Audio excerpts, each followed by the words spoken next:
মাসি, ও মাসি, কি গো ঘুমিয়ে পড়লে নাকি?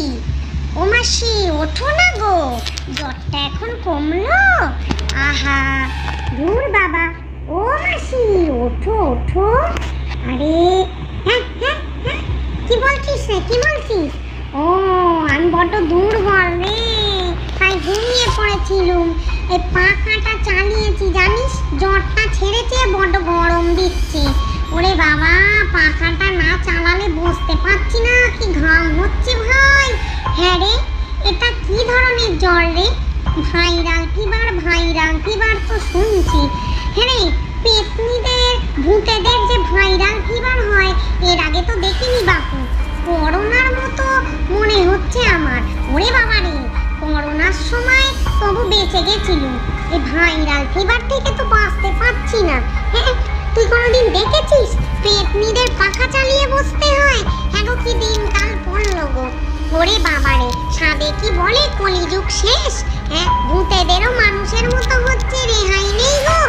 এই দেখ বড় দুর্বল লাগছে বুঝলি, উঠে হাঁটতে পারছি না, মাথাটা কেমন ঘুরে ঘুরে ঘুরে ঘুরে আসছে। ও মাসি, বেশি হেঁটো না, বসে থাকো। দাঁড়াও, আমি একটু বসে কথা বলি। ও পা দুটো না ব্যথা হয়ে গেছে, সকাল থেকে এক্সারসাইজ করছিলাম তো। আরে বাবা, এই তুই এত এক্সারসাইজ করিস না, বুঝলি কি না? আরে বাবা, এক্সারসাইজ করতে করতে হট করে যদি আমার কাছে আসছিস, যদি জ্বরটা আসে, আরো দুর্বল হয়ে যাবি, তখন আর হাঁটা চলার শক্তিও থাকবে না। বাপু, এখন কটা দিন একটু কম কর। দেখ, তুই আমার কাছে এসে বসছিস, তোরও হবে। এই এই গিন্নি, তোমাকে না আমি কতদিন বলেছি, হ্যাঁ হ্যাঁ, এই কটা দিন, যে কটা দিন জ্বর হয়েছে, একটু বিশ্রাম নাও। আরে বাবা, তুমি হঠাৎ এত রেগে গেলে কেন? হ্যাঁ হ্যাঁ, দেখছি চোখের মণিগুলো সরে গেছে। আরে বাবা, তুমি তো জানো, তুমি রেগে গেলে তোমার চোখের মণিগুলো সরে যায়। আমার বোনের মেয়েটা ভয় পেয়ে যাবে না?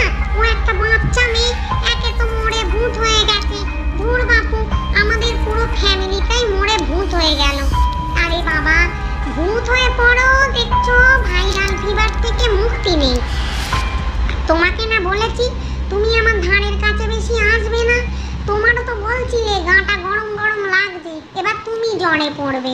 আর আমার এই বোনের মেয়েটা, এই মানাটা আমার কোনো কথা শোনে না, তুইও পড়বি জ্বরে, বুঝলি? আরে বাবা, এতে ভীষণ কষ্ট, আমি বুঝেছি। এই দেখো, তুমি একদম রাগ করবে না বলে দিচ্ছি। হ্যাঁ, তুমি দুর্বল হয়ে পড়লে, আমার এই দুর্বল শরীর নিয়ে আমি কি করে তোমার পেছন পেছন সব যোগান দেবো বলো দেখি? হ্যাঁ গিন্নি, তুমি আমার কথা না শুনলে, তুমি তো জানো আমার খুব রাগ হয়। হ্যাঁ হ্যাঁ, শরীরের দিকে যত্ন নিচ্ছ না। হ্যাঁ, তুমি তো দেখছো ভাইরাল ফিভারে সবাই কীরকম অসুস্থ হয়ে পড়ছে। হ্যাঁ, এই তোর নামটা যেন কি ভুলে গেছি। আরে বাবা, রাগ করতে গিয়ে সব ভুলে যাচ্ছি আজকাল আমি। পুটি, এই পুটি শোন না, এই বলছিলাম কি, তুই একটুখানি তোর মাসিকে বলতে পারছিস না? মিশো, আমি তো মাসিকে বারবার বলছি যে দেখো মাসি, এখন যেখানে সেখানে যেও না। দেখ, ঘর থেকে উঠে এখানে এসে সোফায় শুয়ে ঘুমোচ্ছিল, আমি তো ডাকলাম, জানো সোফা থেকে পড়ে যেত আর একটু হলে। হ্যাঁ, বলিস কি রে? ওরে বাবা, এই তুমি ঘরে চলো গিন্নি, তুমি ঘরে চলো। এই দেখো, আমি হাতে ব্যাট নিয়ে ঘুরে বেড়াচ্ছি, তোমাকে একটা মশাও কামড়াতে দেবো না। এর মধ্যে যদি আমার মশা কামড়ায়, তোমার গায়ে লাল লাল ফুলে যাবে না? আমার সুন্দরী পেতনি গো, চলো চলো। এই তুমি চলো চলো বলে ঘরে নিয়ে গেলে না, বললে চলো এসো বাইরে ঘুরবে, এসো। কি ব্যাপারটা কি তোমার? আহা গিন্নি, আরে বাবা, তুমি তো বলছিলে যে তোমার বসে থাকতে ভাল লাগছে না, তাই ভাবলুম একটু বাড়ির সামনে পাইচারি করি তোমাকে নিয়ে। আরে বাবা, পাইচারি করলে তোমার শরীরটা একটু ভাল লাগবে, বাইরের খোলা বাতাসে, বুঝলে কি না? এখন তো তোমার জ্বরটা নেই। হ্যাঁ, তা নেই, কিন্তু বড় দুর্বল লাগছে বলে দিচ্ছি কিন্তু। আর বাইরে বড় হাওয়াও দিচ্ছে, এ দেখুন শীত শীত করছে, আসলে জ্বর হয়েছে, বড় দুর্বল তো। চিন্তা করছো কেন? আমি তো আছি, দরকার পড়লে উড়ে উড়ে তোমাকে আবার কোলে করে নিয়ে চলে যাবো। এই যা তা বলছে, আরে বাবা, সব বাচ্চা কাচ্চারা আছে ঘরের মধ্যে, আপনি আমাকে কোলে করে নিয়ে আহা, যদি অজ্ঞান হয়ে যাও তখন কি হবে? বোঝে না, তুমি তো আমার সুন্দরী পেতনি বউ, বলো তোমায় আমি কষ্ট দিতে পারি? ধুর বাপু, আপনার এই এক হয়েছে সুন্দরী পেতনি বউ, সুন্দরী পেতনি বউ। আমার খেতে ইচ্ছা করছে না কিছু, মুখে একদম রুচি নেই। এত কিছু আমাকে চটপটা এনে দিন দেখিনি। মনীষী থাকতে বড় ঝাল চানাচুর খেতে ভালো লাগতো। আপনি একটা কাজ করুন, আমাকে একটু ঝাল চানাচুর এনে দিন। কতদিন খাইনি ঝাল চানাচুর আর আদা চা, আমাকে একটু করে খাওয়াতে পারবেন? কেন পারবো না? চলো চলো চলো, ঘরে চলো, তাহলে তোমাকে চানাচুর আর আদা চা আমি খাওয়াচ্ছি। আর চিন্তা করো না, চিন্তা করো না। ও মামা, পেতনি দিদির না মুখে একদম রুচি নেই জানেন। এই দাঁড়াও দাঁড়াও, হ্যালো হ্যালো, হ্যাঁ এই শুনুন, আপনি কতদূর এসেছেন বলুন তো? একটা কাজ করুন, আমি যেটা অর্ডার করেছিলাম সেটা আপনি ওই যে পুরো বাড়িটা আছে না, সেই বাড়ির রাস্তাটার সামনে এসে দাঁড়ান, আমি টাকা নিয়ে যাচ্ছি, বুঝলেন কি না? আহা, আরে বাবা, আপনি চেনেন না নাকি? হ্যাঁ এই যে শুনুন ভালো করে, আমার এক্ষুনি চাই, আপনি আগে এখানে ডেলিভারিটা দিয়ে যান। আচ্ছা মা, আপনি কি অর্ডার করলেন গো? আর বলিস না, পেতনির জন্য সারপ্রাইজ। পেতনিটার তো শরীর ভালো নেই, মনও ভালো নেই, মুখে বলছে রুচি নেই, ওর জন্য একটু টুকটাক খাবার দাবারের অর্ডার করেছিলাম ব্লিঙ্কিতে। আসছে আসছে, বুঝলি কি না?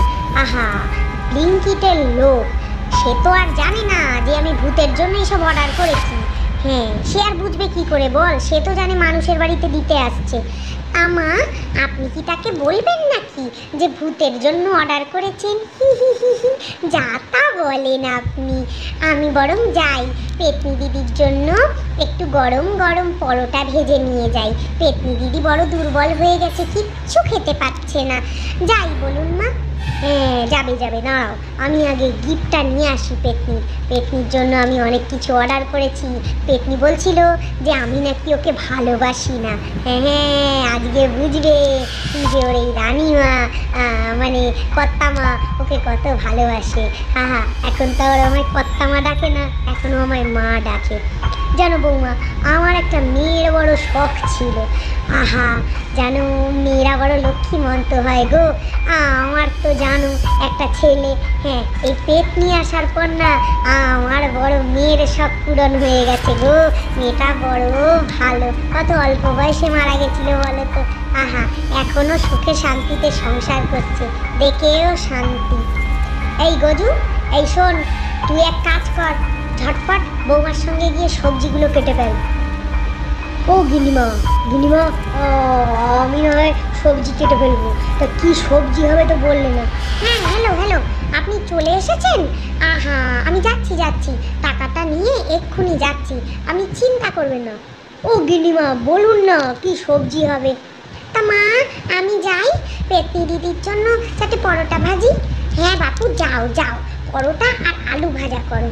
আর তুই শোন, তুই এক কাজ কর, গিয়ে একটু বাঁধাকপি কেটে ফেল। এই আজকে মাছের মাথা দিয়ে বাঁধাকপি হবে, পেতনি খেতে বড় ভালোবাসে বুঝলি। আমি বরং যাই, ওর গিফটটা গিয়ে ব্লিঙ্কিটের লোকটার কাছ থেকে নিয়ে আসি।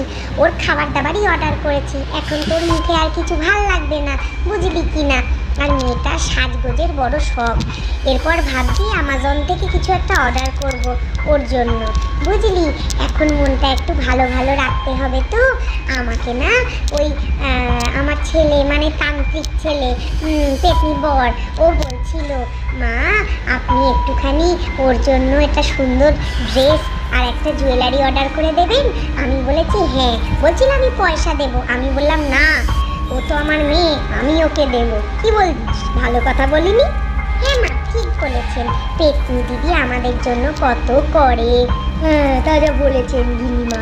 হ্যাঁ, পেতনি দিদি না আমাদের বড় ভালোবাসে, যখন সুস্থ থাকে একা হাতে সব দিকটা সামলায়। হ্যাঁ যাই, আমি বরং বাঁধাকপিটা কেটে ফেলি, আর দিদি তুমি চলো আলুটা ভেজে ফেলবে। হ্যাঁ হ্যাঁ, তাই যাও, আমিও যাই।